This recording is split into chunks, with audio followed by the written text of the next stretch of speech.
Hey guys, what's up? Today we're going to be going over the teams that I used and built for my teammates in the World Cup of Pokemon 2020. Those of you that don't know, I'm on Team US Northeast, and unfortunately we didn't quite qualify for the playoffs, but this year World Cup for the first time in recent history was all current generation of OUs, so instead of playing the tier that I'm probably the best at, Black-White Overused, I got a chance to play SS Overused, and I also, since I was more involved with the tier since I was playing it, helped out a lot more of my teammates and helped construct some of their teams as well. So I'm going to bring you guys all the teams that I built. I also made a post about all of these teams that you can find on Smogon forums in the World Cup discussion thread in the OU subforum. I'll try to remember to leave a link in the description below, but if I don't, feel free to bump the comments and ask for a link to that post. But I went into a ton of detail. I'm not going to go through the whole post here.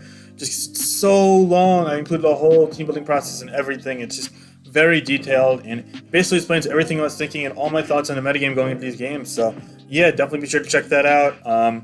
With that said, also on top of that, our boy John W. made a video going over the teams that he used in the World Cup Pokemon, as well as ones he helped build for his teammates. Definitely not only watch that, but smack that like button and smack the subscribe button. His channel's getting close, so close to 1,000, and this video is also getting close to 1,000 views, and he puts together some amazing stuff, and his channel's getting better and better with time, so definitely check that out. But anyway, let's go ahead and get back now to the teams that I constructed for World Cup Pokemon. So there were 3 teams that I used. There were also 3 teams I built for my friend Rob Jr., 3 teams I built for my friend Marco P. or Gilbert Arenas, and then a team I built for my friend Insult as well. I just want to note that I don't love taking ownership fully of teams, let alone like concepts or sets.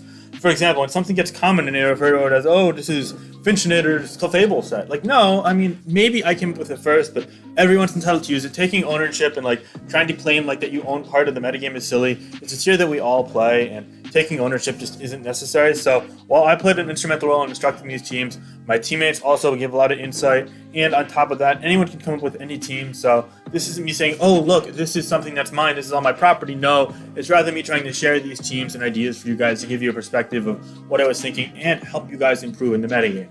This is intended to be more of a resource to you guys than it is necessarily, say, something that will help inflate my ego. With that said, I'm not going to link every single team's import in the description below, just because some of these teams I didn't use in the tournament and it's not really my responsibility to share them fully. I just want to go over the ideas that I came up with. But I will, there are access to the 3 teams that I use, as well as a variant of one of them in the post in the World Cup thread, so you can definitely find the imports of those 3 teams and then a 4th one there if you'd like. And if you have any personal questions to me, you can feel free to contact me on Discord or in my Discord server, guys. We just hit 600 people and we're really popping, so definitely join in the fun. We have a great community that we're building, and I'd love for you guys to be part of it. Anyway, before we get into the teams, because we have like 10 or 11 teams here. Yeah, 1, 2, 3, 4, 5, 6, 7, 8, 9, 10 teams. All right, so before we get through to 10 teams, I just want to say, guys, we're getting close to 5,000 subscribers. And only like 55 or 60% of you guys watching any given video are actually subscribed. So if you guys aren't subscribed, you can consider subscribing. That would mean the world to me. We're getting really close to 5,000, and I got some important things coming up, some stuff I really want to disclose to you guys. So definitely, consider that. Anyway, let's go through these teams here. So the first teams are the teams that I used. My opponents were Behe, Solwind, and Luigi. Those are 3 games that I have on the channel. So you guys can feel free to check them out. But in the meantime, I just gotta pause for a second and we're gonna get through all the teams. Alright, so the first team we have is the team that I use against Behe. Unfortunately, this team does have some vulnerabilities, such as things like Commander Nicholas with Focus Blast are really troublesome, which is the match I actually ran into in the game. But aside from that, and really specific things like, say, Sub Volcarona, it is a pretty damn good team in my eyes. And even that you can deal with if you keep the Cinderace healthy. Or if you keep that Dragon healthy, because Sub Volcarona does drop Bug Buzz. But yeah, there are a couple vulnerabilities like that. But all in all, you should be able to handle those things. And it works around a really cool core, one that I outlined a ton in my post here. Basically, the idea is that a lot of teams that rely on Specs Magearna or physically defensive Clefable, as they're very common right now, is basically that they struggle against special dragons, such as Cherum, Dragapult, Nasty Plotted Dragon. Because of that, if you use an Assault Vest Magearna with a Wish physically defensive Clefable, you're able to cover the things that, the more pressuring fairy types or more physically defensive fairy types cover, but you're also able to cover the special spectrum as well. And slow Assault Vest Volt Switch Magearna opens up the game a ton, because it goes for the slow Volt Switches and lures in Pokemon that Cinderace and Hydreigon can take advantage of. So this sort of core of 4, this foursome right here, opens up the game a ton in the balance matchup, and it honestly makes it super favorable in my eyes, especially because you're kind of controlling the tempo of the game with Clefable passing wishes and knocking things off, and Cinderace just breaking through things with Hydreigon being an actual win condition. So I think it's really nice and synergetic for here. And to round out the team, you'll have a Stealth Rocket Powdon, just physically defensive Pokemon. It handles things like Zeraora, Cinderace, Bisharp, Excadrill really nicely, and because of that, you can also go with Knockoff or a Foul Play and Mandibuzz, and you can even keep the physical defense as well, so that you're safe against things like Rillaboom on hyper-offensive teams, and also you're double-checking other potentially offensive physical attackers as well. I mean, for example, things like Dragon Dance, Dragapult. Say you're facing a team with that plus a Bisharp or plus a Zeraora on a hyper-offensive team, all of a sudden, you're very well off against those teams when you have double the physical checks, if you will. So it just goes a long way. And on top of that, Assault Vest Magearna is just so bulky on special, and it lives things like +2 Flamethrower from Hydreigon. It's able to easily shrug off a Specs Dragapult, etc. So it just synergizes really nicely with the Wish, and I like it. The one downside of this team is it does rely on Cinderace as the fastest Pokemon, but if you think about it, I mean, there aren't really any speed-boosting sweepers besides, again, the occasional sub-Volcarona that either has Bug Buzz or is able to get in and take advantage of a weakened Hydreigon. Those can be problematic, but that aside, it's pretty well off. Also, you can run Flash Cannon over Flamethrower, but I personally like Flamethrower a bit more as of late. You really can take advantage of a chip down Clefable with this team pretty easily, so yeah, but it's worth noting. And finally, against Toxapex, the one downside of this team is that if the Toxapex is toxic, that means it's going to Toxic Hydreigon and put it on a timer. You have to use your Draco Meteor PP really wisely, otherwise you're going to be caught in some stalemates where you're just progressively chipping away at it between Sand and Knockoff and potential status. You can potentially force a burn with Pyro Ball or Flamethrower from Hydreigon. I've came to long games where it's basically come to that, and it takes 150 to 200 turns, so if you're more of the, okay, I want to use more offensive teams and go, then this team isn't it. I'd stay for another 2 or 3 teams down the line, and then you'll find a bit more bulky offensive teams. But in the meantime, the Yankees lineup just got posted. Give me 10 seconds. I guess just going to pause this here.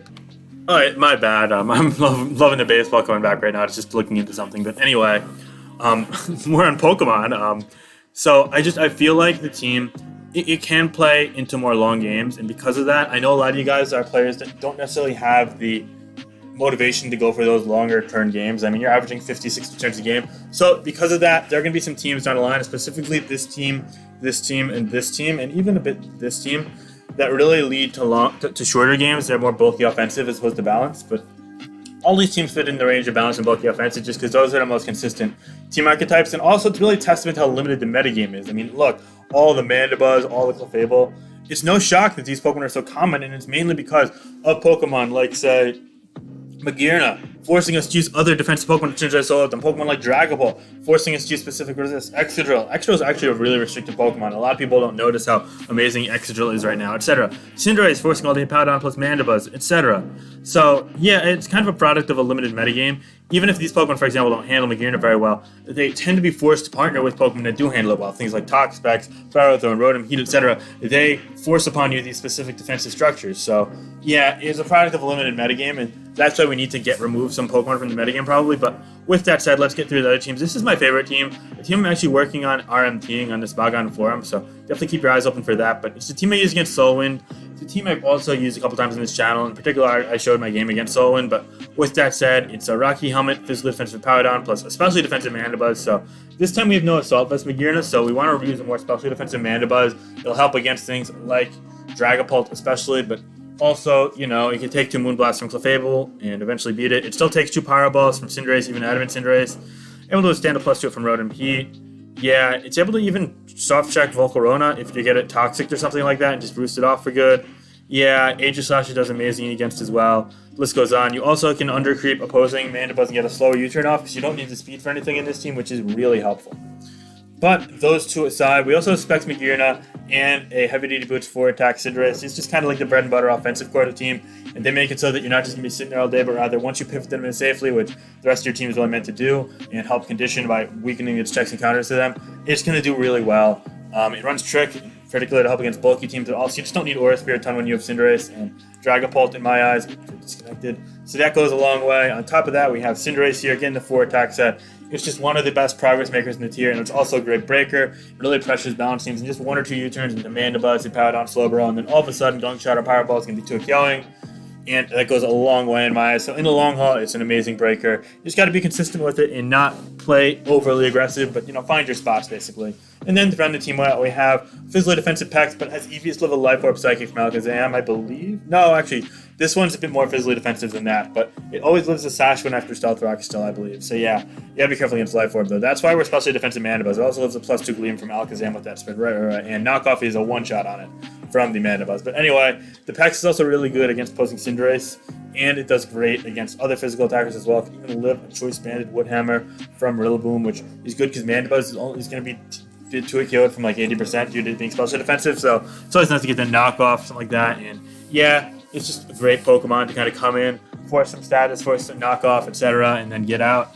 Also good for soft-checking Volcarona in conjunction with Thunderwave Dragapult, which can even go through Substitute and get a Thunderwave off with Infiltrator. But also Thunderwave is great for checking things like Cinderace, even, weakening or Shifu, Magearna, etc., so that your other Pokemon deal with them. And it's just a great way to round out this team.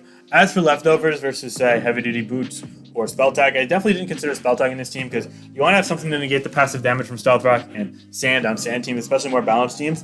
But I was between Heavy Duty Boots and leftovers. Ultimately, since there's not many taking Toxic Spikes, I've got a Toxic Spikes on my team, I went for leftovers because it's going to for sure negate Sand damage. But if you don't want to keep going to Mandibuzz to Defog in the long term, then you can easily go Heavy Duty Boots and it's fine. Just try and not take Sand damage as much as you can because this team doesn't have Clef or Wish or anything like that. So damage on that Dragapult staying unless you're facing Grassy Terrain. And I think Leftovers kind of gives you the ability to say heal up on free turns, which is really cool, and that's why I prefer it. But you can go either way. But yeah, this is my favorite balance team right now. I think it brings some of the best parts of the metagame. Offensive Pokemon like Specs Magearna and Heavy Duty Boot Cinderace, as well as defensive behemoth like Toxapex and Mandibuzz. So I just think this is like the epitome of a solid balance team right now. Yes, it's susceptible to some longer games, but you clearly have amazing breaking power with the big 2 here in the middle. And on top of that, we also have a ton of defensive presence to help check more hyper-offensive teams, and you even have a good chance of beating opposing weather teams, specifically rain and heavy sand teams with like the Sand Force Drill stuff.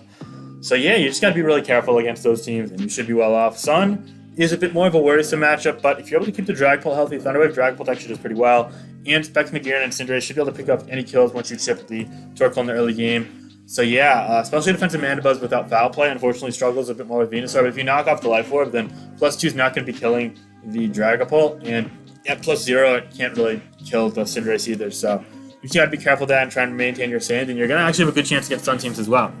Anyway, next up we have a bit more of a bulky offensive team. In fact, the next 3 teams are a bit more offensive teams, so I tried to keep them in here together, but also it's just like I include my teams first, then chronological order roughly, so yeah. But anyway, my team against Luigi. Now, I know you see Clefable and you're like, oh no, it's bulky, but no, this is really actually more of a bulky offensive team, if you will. And it's basically defined by this core that some people call the dual furry core. I just like calling it Cinderace plus Zero Aura for, well, obvious reasons. But with that said, I'm going to explain how the core works. I explained it actually in my post here a ton. Let me just scroll up here and see if I can just find a summary of it. Yeah, okay. So the offensive core dubbed Dual Furry, aka Cinderace plus Zero Aura. I'm just going to actually pull it up on my phone so you guys can still see the visual here. So I'm just going to pause for a second here. I actually thought that paragraph was really good though, so yeah.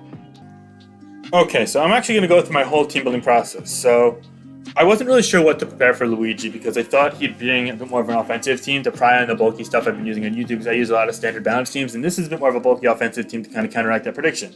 So I wanted to use Zero Aura because it combined being a fast anti-offensive weapon with being immune to Volt Switch, meaning I was not compressed using a ground-type Stealth Rocker like a lot of my balance builds, like the ones you saw before with the Powdown or ones you'll see later with Rhyperior, Excadrill, etc. So yeah, so it kind of got me out of the tracks. If you feel like you're limited to a specific build, then try just using different Pokemon to fill different roles, and it will oftentimes let you do that. And this is an example of that.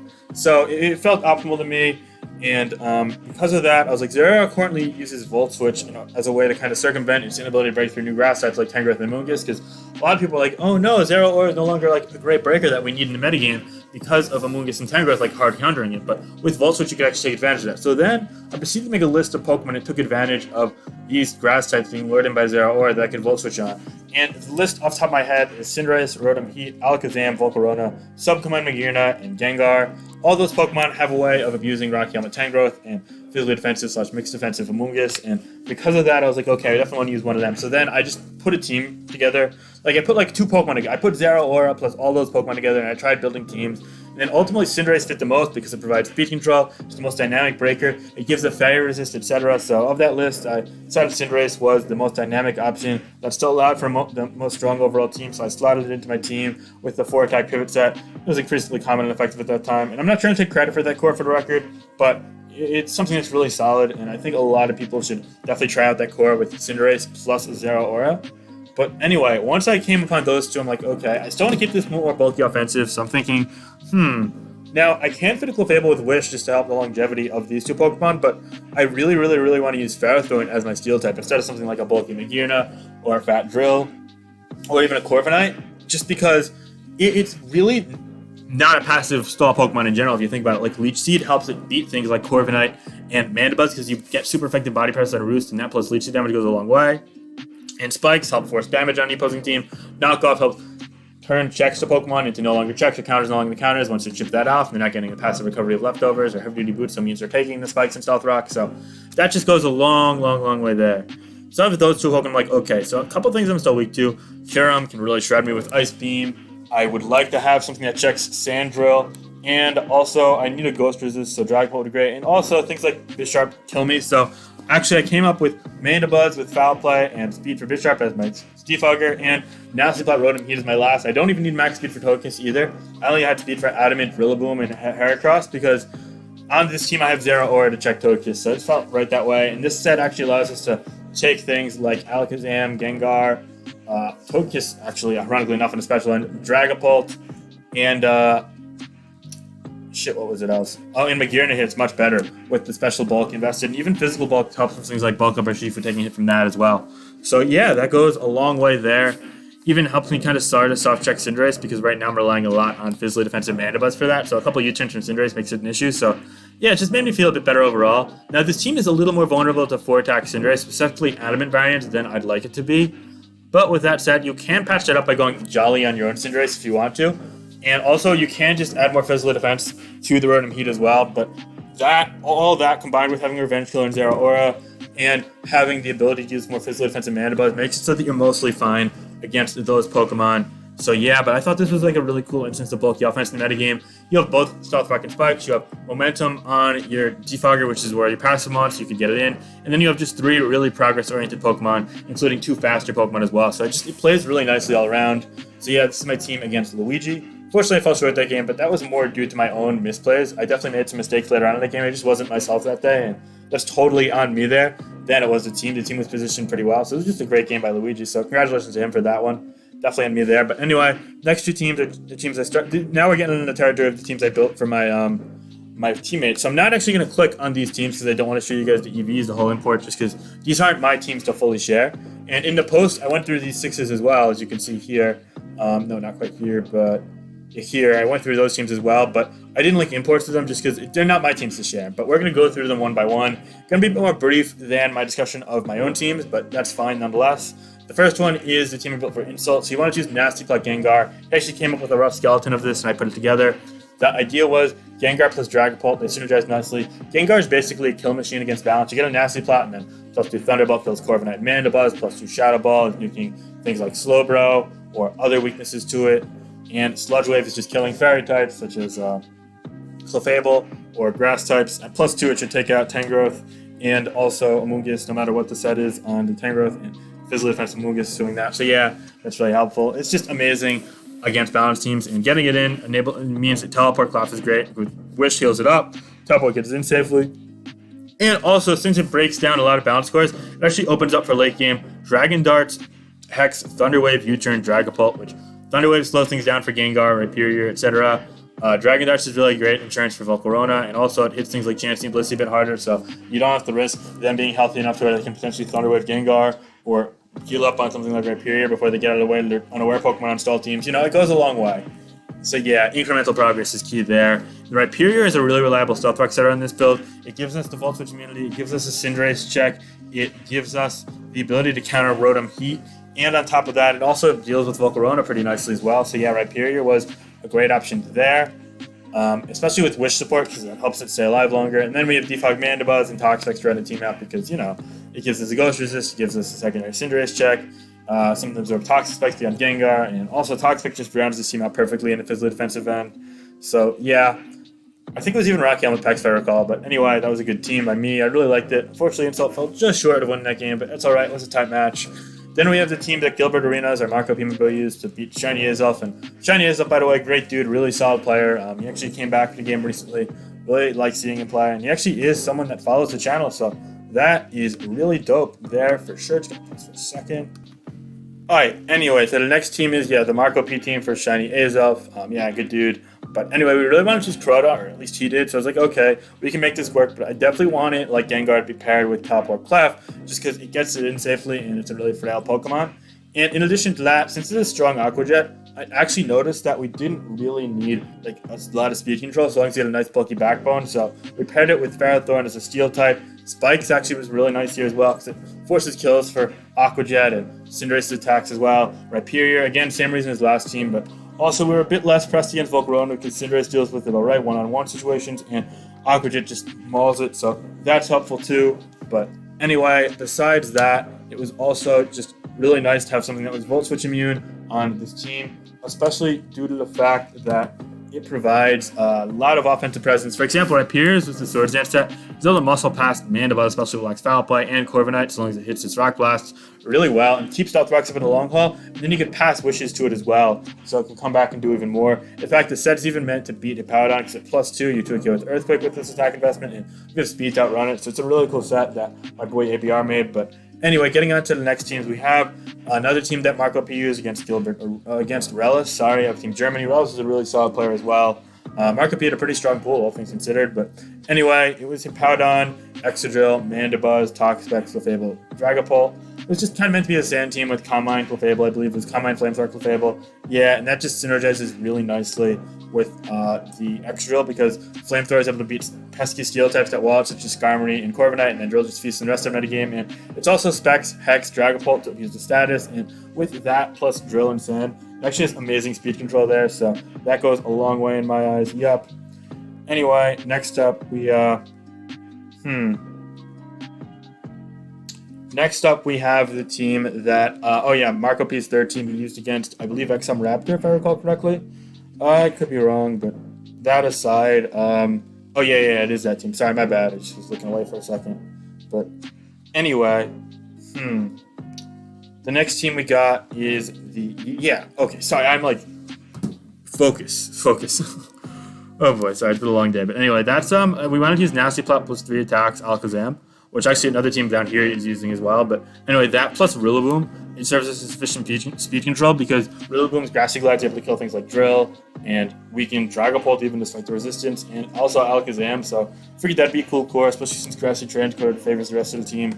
Mandibuzz here just checks Ghost types, and Excadrill on the opposing end, especially since it plus Rillaboom just does a great job there. Clefable, it's a nice special sponge. It could also provide us with support with things like Knockoff, and Nasty Plot Rotom Heat to round the team out with Stealth Rock Drill as our Steel type, a secondary sponge to Flare Cannon, and a Volt Switch immunity there. Yeah, the next team, the one that Rob Jr. used against Lopunny Kicks, actually 6-0 with Volcarona. You saw on the channel, I brought to you all three of Rob Jr.'s games. Seen Nuzlocke his pool, he won 18-0, so 3-0, but he 6-0'd all 3 games. Yeah, that was actually really cool.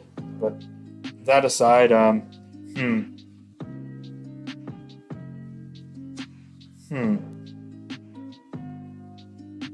Just trying to think here.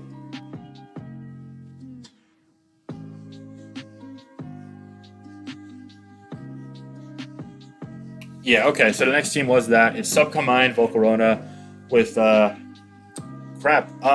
me pause and find the sets. I'm sorry, it's hard to remember every single set and every single team here, guys. Bear with me. Yeah, okay, so this was Specs Dragapult as well. Just a more physically defensive pack, so I think it had Knockoff, and then, Stealth Rock Drill, Defog Mandibuzz, the drill. It was actually pretty similar to the team used above it, so kind of, just a matter of changing the breakers out and fitting the right speed control for the team and so on and so forth. It actually went really well when it was used here, and also I just want to note that Cristo actually used the 6 before Rob Jr., and he came up with it initially. I came up with the same 6. on my own, but we have very different sets on a couple of the Pokemon, and it's really solid. But yeah, he definitely deserves credit for the coming out party of Sub-Quiver Dance Volcarona, if you will. So huge shout out to Cristo, a really strong player. Anyway, just to round this video out before I lose my train of thought again, we also have I can actually show you guys this team set included in my post. It's the original version of the team I used against Bihi. The idea, again, was the Magearna plus Clef core, with this one being the physically defensive one, and this one being just Assault Vest. Actually, this was Wish over Knockoff. Yeah, right. But anyway, yeah, that with Nasty Plot Life Orb Alakazam and Cinderace. So it's a bit quicker than the other one. Yup, so it was just a solid team overall. Nothing really too special here, though. Again, just standard with that core integrated. And last one was the team that Rob Jr. used in his first game against Plus. Oh crap, I'm not supposed to be showing. Well, now you guys got a little sneak peek, but yeah, it was just meant to be balanced with Specs Magearna and a Dragapult as kind of the breakers. And it had a lot of longevity built in, and the opponent ended up using a bulky team, so that worked out really nicely, and Rob Jr. was able to win pretty handily. So that's great. But yeah, I hope you guys enjoyed me going over these teams a little bit. Sorry about the little momentary lapse of just out there. Just so many teams, it's hard to remember which is which. But yeah, have a great day, guys, and peace out. Hope you guys enjoy these teams. Bye. Oh, like, comment, subscribe. All right, now bye for real.